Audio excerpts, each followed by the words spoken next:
तो electrochemical series क्या होती है? It is obtained by arranging elements in increasing order of their standard reduction potential। तो जब आप एलिमेंट्स को उनके increasing order of standard reduction potential में रख दोगे, जो सीरीज आपको मिलेगी दैट इज इलेक्ट्रोकेमिकल सीरीज। उस सीरीज से ना हम बहुत कुछ कंक्लूड कर सकते हैं। तो क्या क्या कंक्लूड कर सकते हैं वो आज के लेक्चर में हम देखेंगे। पहले देखो, जैसे मैं कुछ एग्जांपल लिख देता हूँ। देखो, सीरीज तो जितने एलिमेंट है सारे आ सकते हैं सीरीज में, और एक एलिमेंट की ऑक्सीडेशन स्टेट में वेरिएशन भी ज़्यादा होती है, तो बहुत सारे एलिमेंट आ सकते हैं सीरीज में। तो पर हम थोड़े से लिख लेते हैं। जैसे लिथियम, इसके आप रिडक्शन करोगे तो लिथियम बनेगा। इसका जो स्टैंडर्ड ये है ना, हम स्टैंडर्ड रिडक्शन पोटेंशियल लिख लेते हैं सबका। दिस इज -3.05 वोल्ट्स में है सारा। जैसे पोटाशियम का लिखें, अगर पोटाशियम का रिडक्शन पोटेंशियल दिस इज -2.93। ये याद करने की जरूरत नहीं है वैल्यू, ऑर्डर लेकिन हल्का से याद रखना। लिथियम पोटाशियम के बाद जिंक आता है। जिंक का रिडक्शन करोगे तो जिंक +2 का करोगे तो जिंक बन जाएगा। इसका है -0.76। फिर आयरन आता है। जितने लिख रहा हूँ ना एटलीस्ट इतने याद रखना। तो ये ना एक टॉपिक आएगा प्रोडक्ट्स ऑफ इलेक्ट्रोलिसिस, उसमें काम आएगा फिर आपको।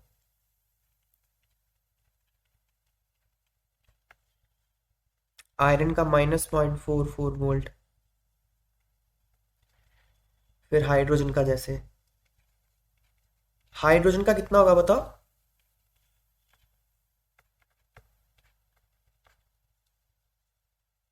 हाइड्रोजन का तो बताओ। 0 ना, रेफरेंस है ये। हाइड्रोजन का 0। फिर कॉपर 2+ का अगर आप रिडक्शन करोगे, कॉपर सॉलिड, ये है 0.34 वोल्ट। 34। फिर सिल्वर का रिडक्शन करोगे अगर, तो सिल्वर सॉलिड 0.8। फिर F2 का अगर आप रिडक्शन करोगे तो 2F नेगेटिव एक्वस, सो +2.87 वोल्ट। ये यहाँ प्लस है सारा, सारी वोल्ट में है ये तो। खैर वी मैंने कहीं लिखा कहीं नहीं लिखा, सारी वोल्ट में है। तो अब देखो इससे क्या आप कंक्लूड कर सकते हो। तो पहले लास्ट पे आते हैं। देखो, अगर मैं फ्लोरीन लूं, फ्लोरीन का रिडक्शन पोटेंशियल पॉजिटिव है। ये क्या बताता है? ये बताता है कि फ्लोरीन इलेक्ट्रॉन, अच्छा पहली बात तो ये, चलो हम हेडिंग लिख लेते हैं। पहला, conclusions from electrochemical series.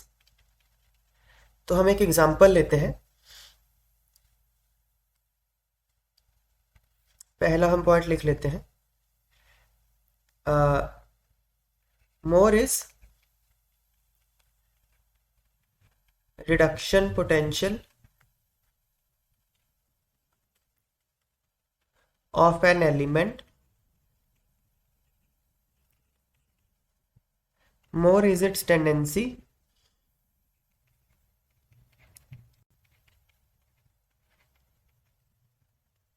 to get reduced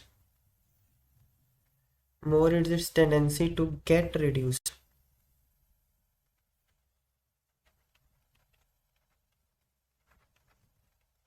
Hence, better is its oxidizing power. Thus, it acts as an oxidizing agent.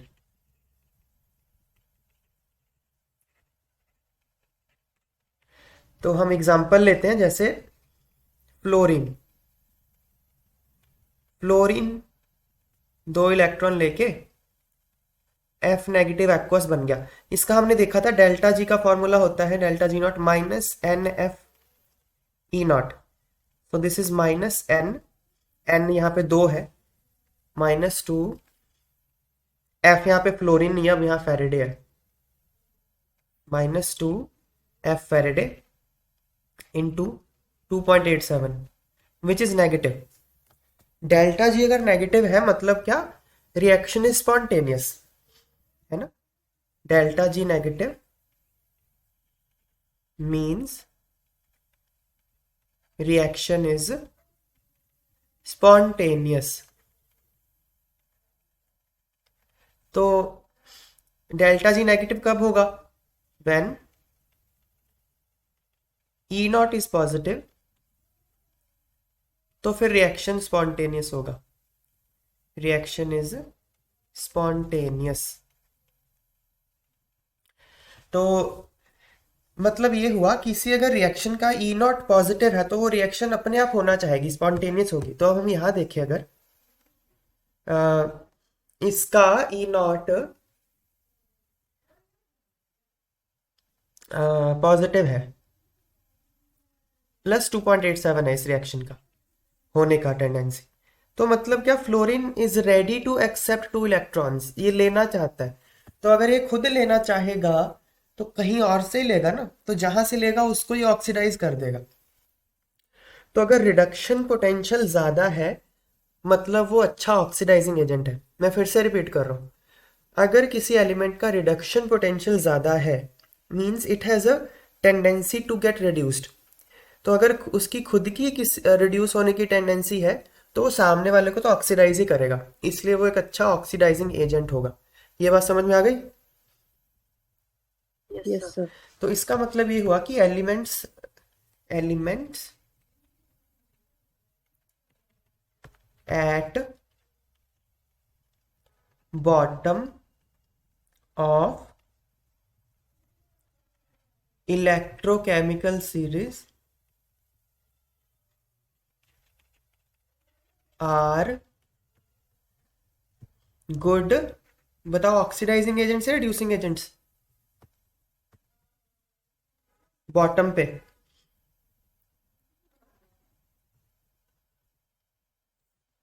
Oxidising agents है ना।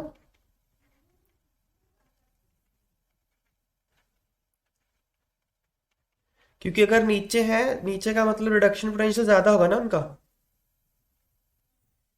तो अगर रिडक्शन पोटेंशियल ज्यादा है तो ऑक्सीडेशन ऑक्सीडाइजिंग एजेंट अच्छे होंगे। So F2 is very good oxidising agent. फिर जो ऊपर होते हैं, दूसरा इसी का इसी को हम अगर ऊपर कर लेंगे एलिमेंट्स को, तो वो बेटर रिड्यूसिंग एजेंट होंगे। जैसे ये है,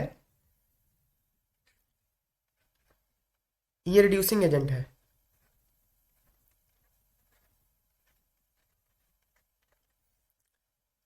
जैसे ये ऑक्सीडाइजिंग एजेंट था,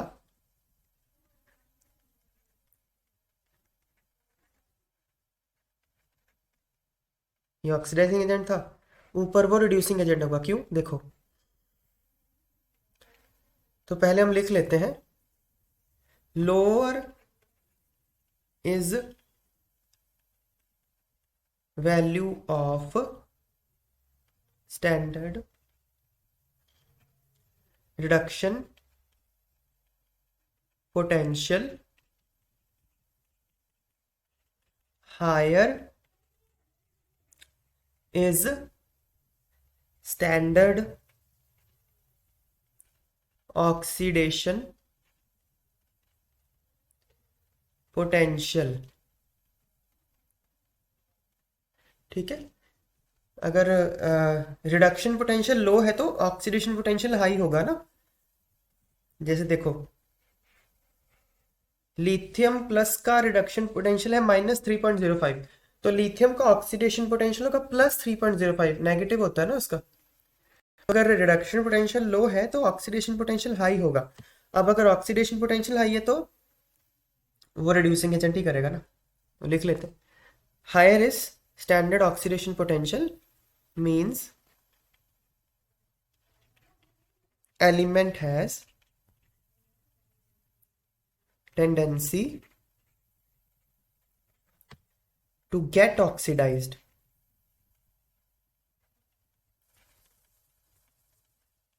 Thus, it reduces others and hence acts as reducing agent.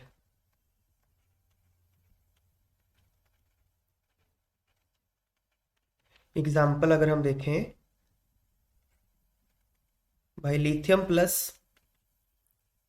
Aqueous plus electron से लिथियम सॉलिड, इसका जो रिएक्शन का ई नॉट है, ई नॉट लिथियम +2 लिथियम बन रहा है, ये रिडक्शन हो रही है, दिस इज -3.05 वोल्ट्स। अगर उल्टा करोगे, ऑक्सीडेशन करोगे, lithium solid gives lithium plus aqueous plus electron, so E naught Li to Li plus, ये ऑक्सीडेशन होगी, दिस इज +3.05 वोल्ट। तो अब ये प्लस आ गया, इसका E naught मतलब दिस रिएक्शन इज स्पॉन्टेनियस। तो ये होना चाहेगी अगर ये रिएक्शन, तो इलेक्ट्रॉन लूज करेगा, इलेक्ट्रॉन लूज करेगा तो किसी और को रिड्यूस ही करेगा, तो दिस इज रिड्यूसिंग एजेंट। ये ध्यान रखना, रिड्यूसिंग एजेंट लिथियम है, लिथियम प्लस नहीं है, ये बात ध्यान रखना। जैसे ऊपर ऑक्सीडाइजिंग एजेंट कौन है, F2 है, F नेगेटिव नहीं है। ऑक्सीडाइजिंग एजेंट वही हो सकता है जिसकी रिडक्शन हो रही है, तो रिडक्शन यहाँ F नेगेटिव की नहीं हो रही है, F2 की हो रही है। सिमिलरली यहाँ पे रिड्यूसिंग एजेंट वो होगा जिसकी खुद की ऑक्सीडेशन हो रही है, तो ऑक्सीडेशन Li की हो रही है, Li ऑक्सीडाइज होकर Li प्लस बन रहा है, Li प्लस की ऑक्सीडेशन नहीं हो रही। ये बात समझ में आ रही है?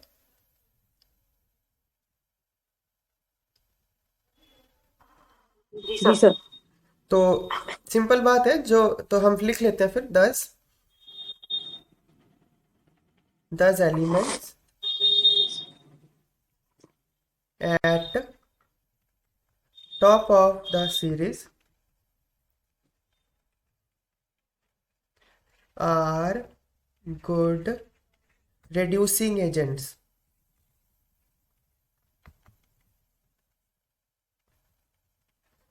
तो सिंपल बात है, इलेक्ट्रोकेमिकल सीरीज क्या है, आपने increasing order of standard reduction potential में उसको इंक्रीज कर लिया, तो जैसे जैसे नीचे आए तो रिडक्शन पोटेंशियल बढ़ता है, उसकी रिड्यूस होने की टेंडेंसी बढ़ती है, तो दूसरे को ऑक्सीडाइज करने की टेंडेंसी बढ़ेगी। जो नीचे होते हैं एलिमेंट वो अच्छे ऑक्सीडाइजिंग एजेंट होते हैं। इसी आर्गुमेंट को अगर हम एक्सटेंड करेंगे तो हम ऊपर जाते हैं तो वो अच्छे रिड्यूसिंग एजेंट होते हैं। तो नेक्स्ट हम देखते हैं थर्ड। अगर आपको 2 एलिमेंट दे दिए जाए और आपसे पूछा जाए इनमें से कौन एनोड होगा कौन कैथोड होगा, तो हम कैसे पता करेंगे? देखो, ई सेल होता है, ई नॉट सेल होता है, ई नॉट कैथोड, इसका ऐसे लिख लेते हैं, E naught oxidation, sorry, E not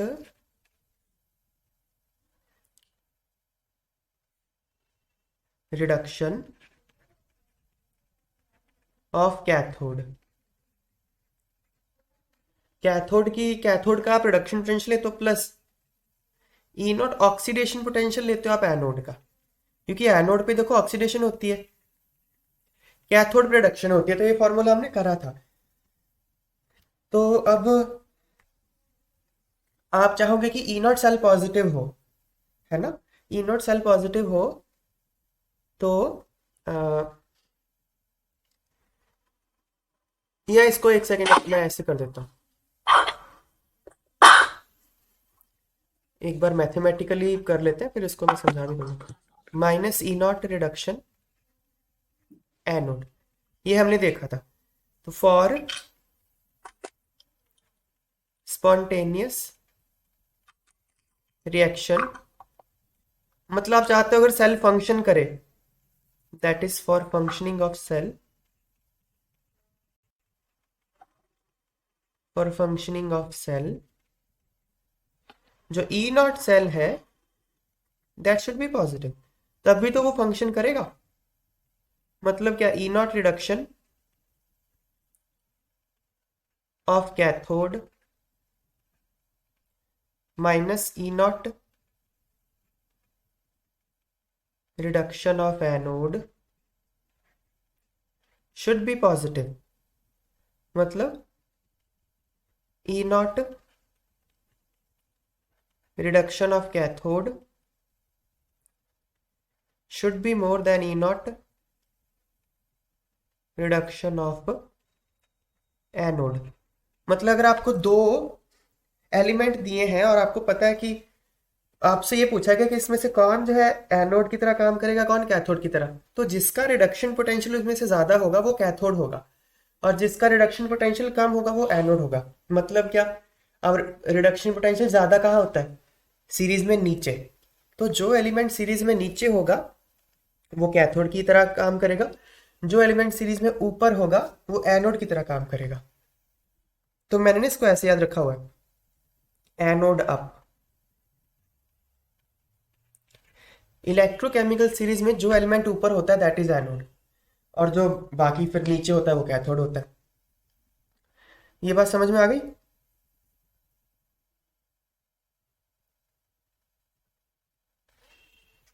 ठीक है ना? जी सर। जैसे ऊपर देखें हम, जिंक और कॉपर दो एलिमेंट है। अब सीधा पूछ लिया मैंने आपको, बताओ भाई इसमें से कौन एनोड होगा कौन कैथोड होगा? सिंपल जवाब है, जो ऊपर है वो एनोड होगा, नीचे कैथोड होगा। तो जिंक एनोड होगा, कॉपर कैथोड होगा। दो एलिमेंट देते हैं, पोटाशियम और आयरन, भाई बताओ कौन एनोड होगा, पोटाशियम या आयरन?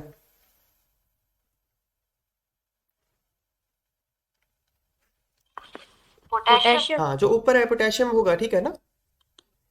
मैं फिर से रिपीट कर रहा हूँ, इलेक्ट्रोकेमिकल सीरीज में जो एलिमेंट ऊपर होता है वो एनोड की तरह काम करता है, जो नीचे होता है वो कैथोड की तरह काम करता है। इसको आप ऐसे भी समझ सकते हो कि देखो, अगर आपने, अच्छा एनोड पे होती है ऑक्सीडेशन, कैथोड पे होती है रिडक्शन, तो रिडक्शन पोटेंशियल ज्यादा होना चाहिए कैथोड पे, एनोड पे होती है ऑक्सीडेशन तो ऑक्सीडेशन पोटेंशियल ज्यादा होना चाहिए एनोड पे। अब इलेक्ट्रोकेमिकल सीरीज में आपने उनको increasing order of reduction potential में इंक्रीज किया है, या मैं ऐसे भी कह सकता हूँ decreasing order of oxidation potential, है ना? मतलब आप ऊपर से नीचे आते हो तो रिडक्शन पोटेंशियल तो बढ़ता है पर ऑक्सीडेशन पोटेंशियल क्या होता है, कम होता है। ये बात क्लियर है? Yes sir. तो मतलब क्या, जो एलिमेंट ऊपर है उनका ऑक्सीडेशन पोटेंशियल ज्यादा है ना, है ना? जी। और जो एलिमेंट नीचे है उनका रिडक्शन पोटेंशियल ज्यादा है, करेक्ट? Yes sir.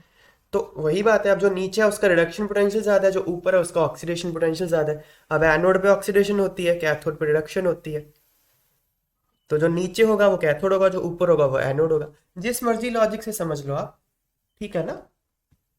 जो यस ऊपर सर। वालों का ऑक्सीडेशन पोटेंशियल ज्यादा होता है वो एनोड की तरह काम करते हैं, नीचे वालों का रिडक्शन पोटेंशियल ज्यादा होता है वो कैथोड की तरह काम करते हैं।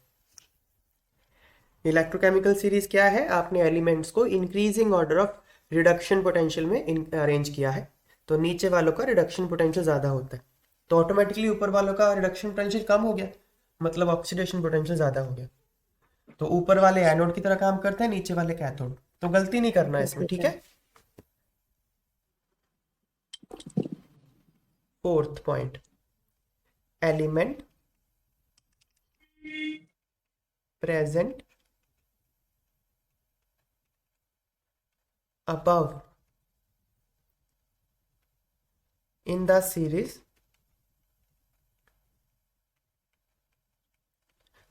can displace element present below in series from its salt solution.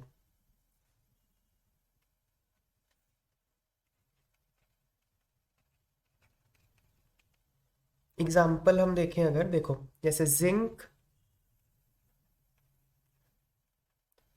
Plus copper sulphate, ये जिंक सल्फेट और कॉपर होता है, अब हम ये जान चुके हैं कितने बार तो कर लिया। अब इसमें क्या है, ये सॉल्ट सोल्यूशन था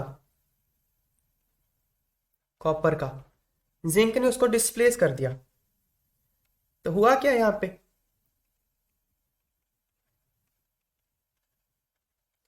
जिंक की तो ऑक्सीडेशन हुई है, कॉपर की हुई है रिडक्शन।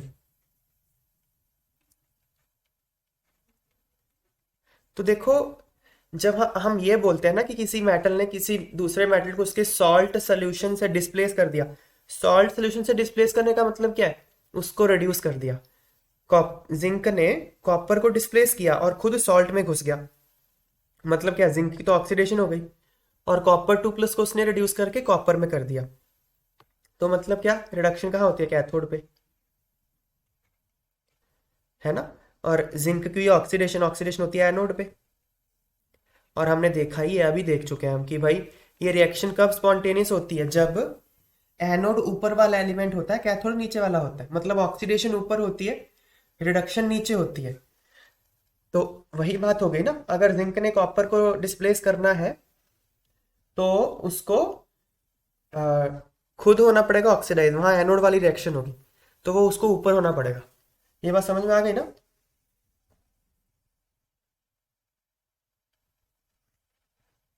हेलो।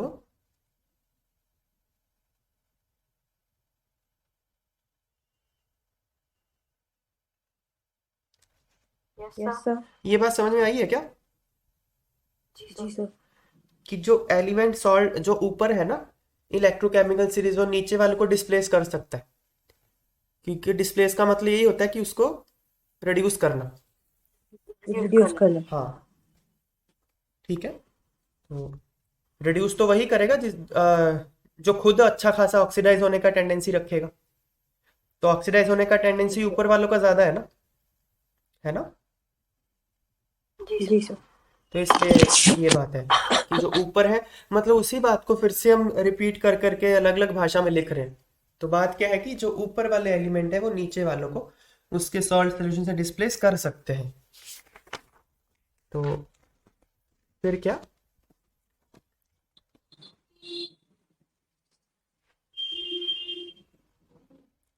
अगला point, on moving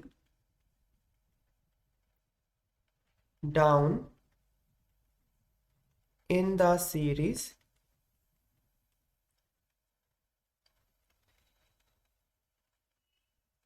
electropositive nature of metal decreases, thus metals become less reactive।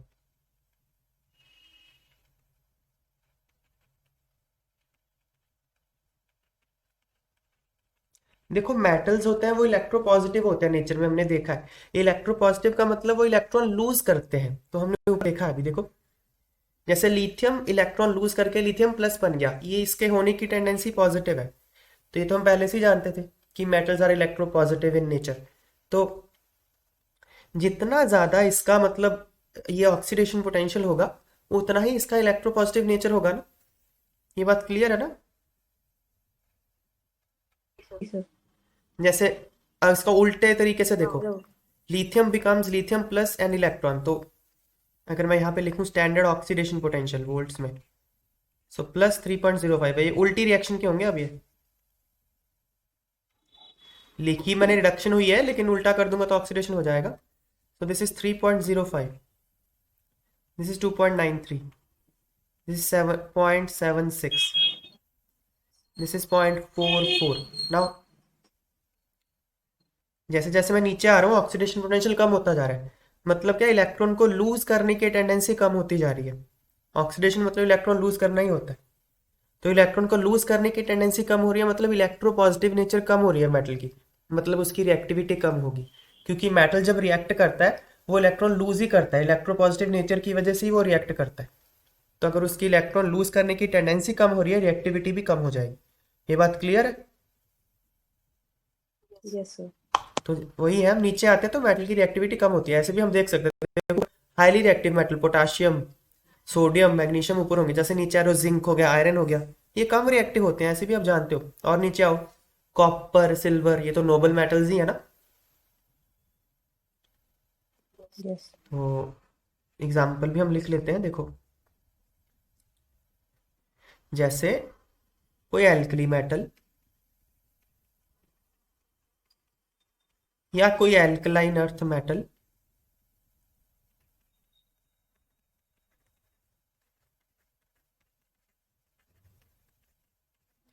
इसको अगर आप कोल्ड वाटर के साथ भी ट्रीट करोगे ना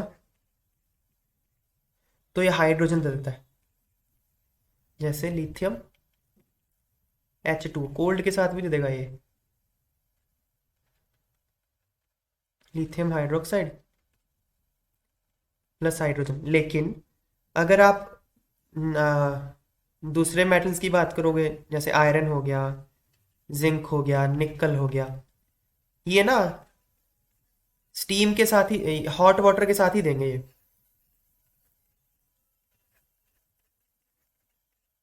हॉट वाटर के साथ ही देंगे ये हाइड्रोजन, कोल्ड के साथ नहीं रिएक्ट करते क्योंकि रिएक्टिविटी कम हो गई। फिर कॉपर, सिल्वर, गोल्ड, इसको चाहे आप स्टीम के साथ भी क्यों ना कर लो, ये रिएक्शन करेंगे ही नहीं।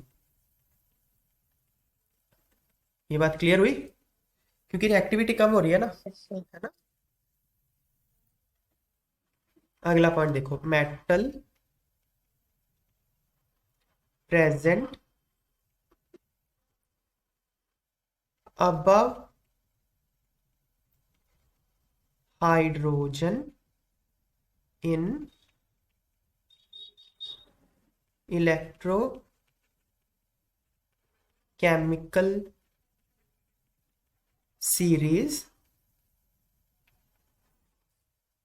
will release hydrogen on reaction with dilute acid while metal present below hydrogen will not release। देखो जैसे मैं एग्जांपल अगर लूं, Fe प्लस H2SO4 डाइल्यूट है ना, अगर आपने इसके साथ ट्रीट किया तो FeSO4 और H2 बन जाएगा ये। इसमें हुआ क्या है, इसमें आयरन ने H प्लस को रिड्यूस कर दिया, यही हुआ है ना। अगर मैं इसकी आयनिक इक्वेशन लिखूं, Fe plus 2H plus Fe2 plus plus H2, ये इसकी हो गई रिडक्शन, उसकी हुई ऑक्सीडेशन।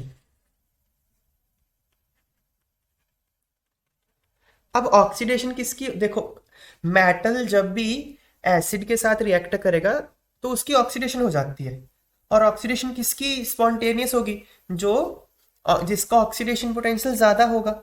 ज्यादा मतलब क्या, यहाँ पे ना ऊपर होगा, जो हाइड्रोजन से ऊपर होगा। देखो अब हम हाइड्रोजन के रिस्पेक्ट में कंपेयर कर रहे हैं तो हाइड्रोजन का तो जीरो होता है। देखो, ये हाइड्रोजन का तो जीरो है ना यहाँ पे।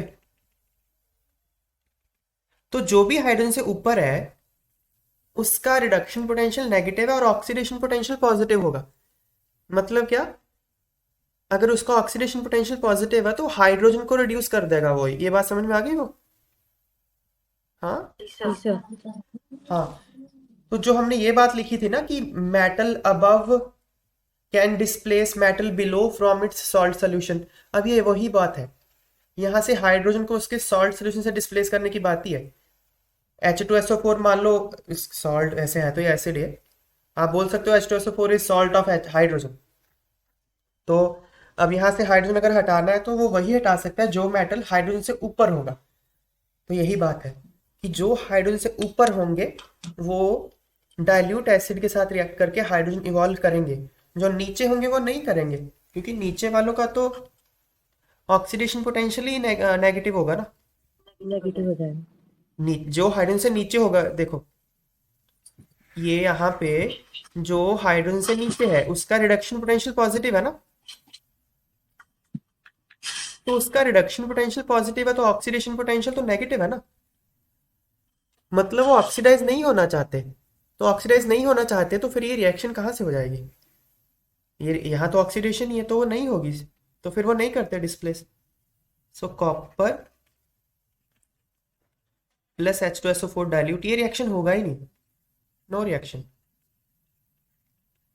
क्योंकि कॉपर H प्लस के साथ रिएक्ट करके H2 नहीं बना सकता।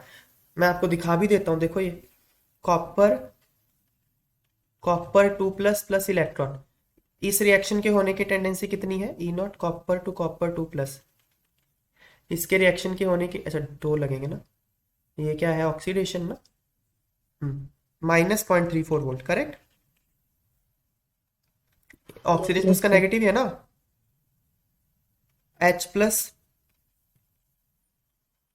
2 इलेक्ट्रॉन लेके H2 बन गया, इसका होने का टेंडेंसी जीरो। इसी के रिस्पेक्ट में देख रहे हैं, जोड़ो दोनों को जोड़ोगे तो नेगेटिव ही आएगा ना।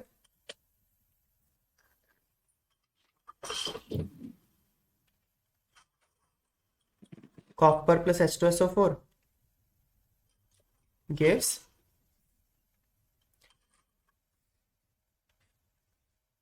अगर आप इन दोनों रिएक्शन को जोड़ते हो क्या बन रहा है दिस। अच्छा ठीक है, यहाँ H2SO4 है, फिर कॉपर सल्फेट, वो Cu2 प्लस हो गया, ये H2 प्लस हो गया प्लस H2, इसका नेगेटिव आ गया ना, तो ये नहीं होगा रिएक्शन। समझ में आई बात? Yes sir. तो ये बात है।